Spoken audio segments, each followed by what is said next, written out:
9월 29일 오늘의 말씀은 역대하 12장입니다. 르호보암의 나라가 견고하고 세력이 강해지매 그가 여호와의 율법을 버리니 온 이스라엘이 본받은지라.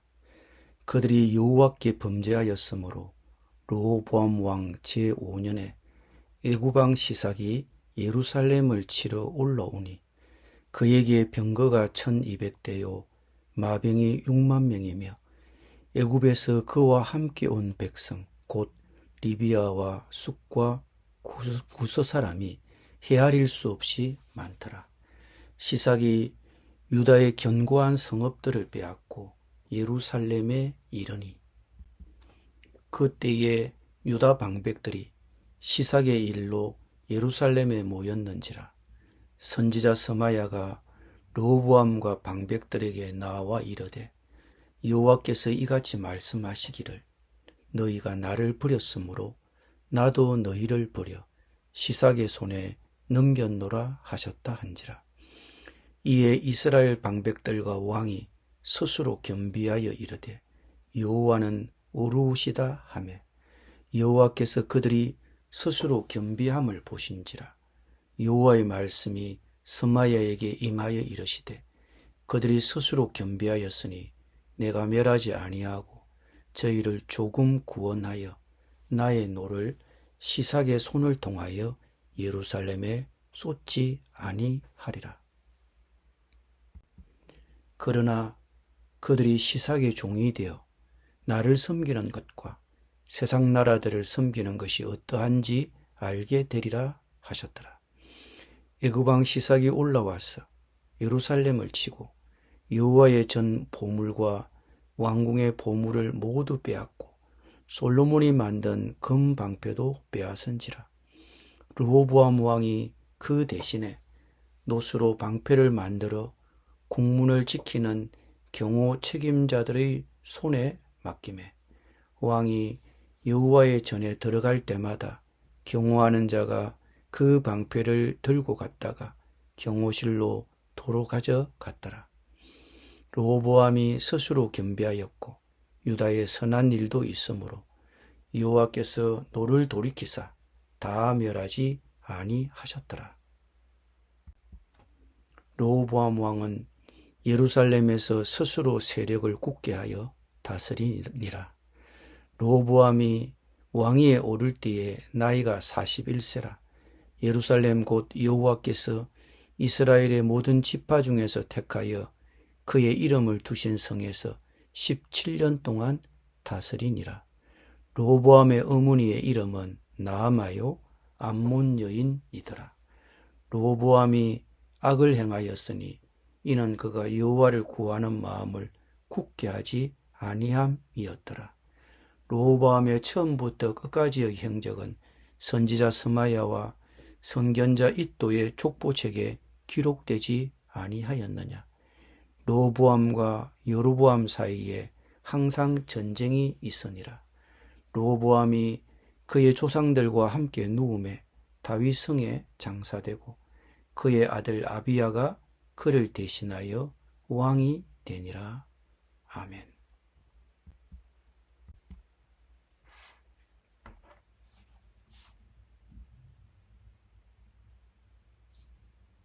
역대하 12장은 솔로몬의 아들 르호보암의 통치에 대한 기록입니다. 그는 41세에 유다의 왕위에 올라 17년간 통치했습니다. 르호보암은 통치 초기 3년 정도 하나님께 의지한 것처럼 보였지만 그는 왕국이 번영하자 여호와의 율법을 버렸고 온 이스라엘 백성도 왕을 따라 그들도 함께 버렸습니다. 르호보암이 여호와의 율법을 버리자 하나님도 그를 버리셨습니다. 애굽왕 시삭이 이끄는 1200대의 병거와 6만 명의 기병 그리고 거대한 군대가 유다를 향해 진군하여 유다의 모든 요새와 성읍들을 점령했습니다.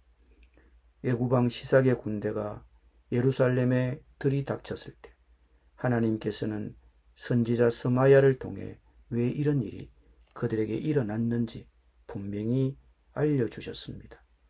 너희들이 나를 버렸으니 내가 너희를 시삭의 손에 넘겼다.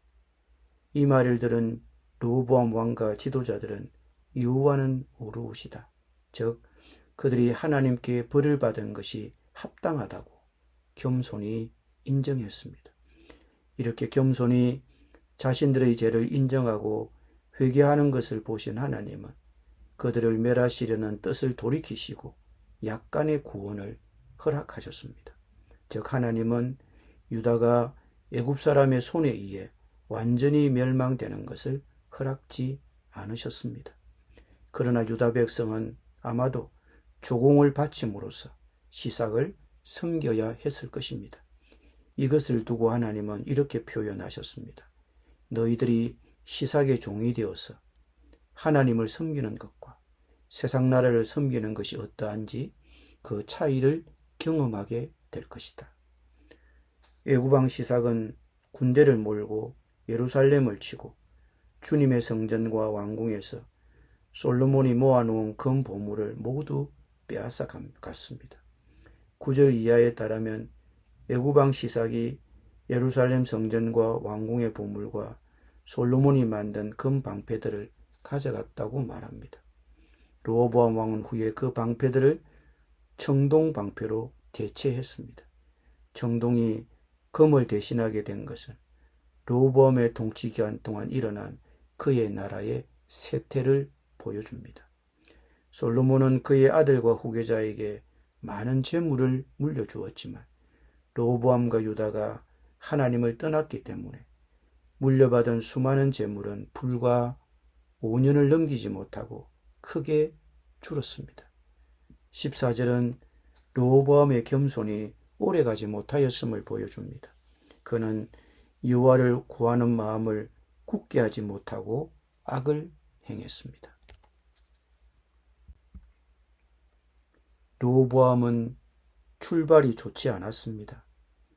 그러나 하나님을 섬기려는 북이스라엘 백성들이 남쪽으로 이주해 오고 그들이 유다 나라를 강하게 하고 솔로몬의 아들 르호보암의 왕권을 확고하게 해주었습니다.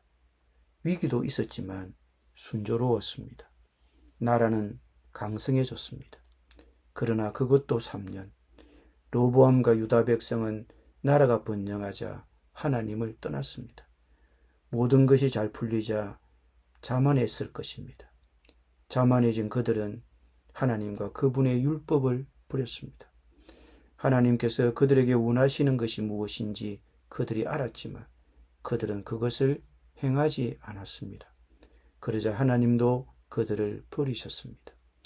하나님께서는 애굽왕 시삭을 보내어 그들을 벌하셨습니다. 그러나 그들은 하나님께서 선지자를 통해 그들의 죄를 지적하시자 그들은 바로 자신들의 죄를 인정하고 겸손히 하나님 앞에 회개했습니다. 전쟁의 위협은 르호보암을 겸손하게 만들었고 그를 하나님께로 돌아오게 했습니다. 애굽의 침공 배후에는 하나님의 뜻이 있었던 것입니다. 이것은 유다가 하나님께 범죄하였기 때문에 하나님의 징계를 받은 것이기도 하지만 유다에게 베푸시는 하나님의 은혜이기도 합니다.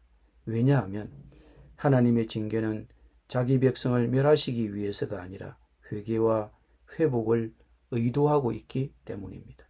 그러므로 하나님의 견책을 받을 때는 우리의 죄를 인정하고 하나님 앞에서 겸비해야 합니다. 하나님은 우리의 참회를 보시고 긍휼을 베푸십니다.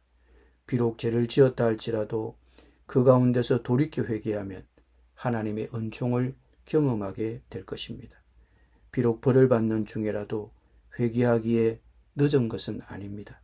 겸손히 자신의 죄를 인정하고 고백하면 하나님은 은혜로 받아주십니다. 미루지 마십시오. 기도드립니다. 하나님의 견책을 받을 때는 나의 죄를 인정하고 하나님 앞에서 겸비하게 하여 주옵소서. 예수님의 이름으로 기도드립니다. 아멘.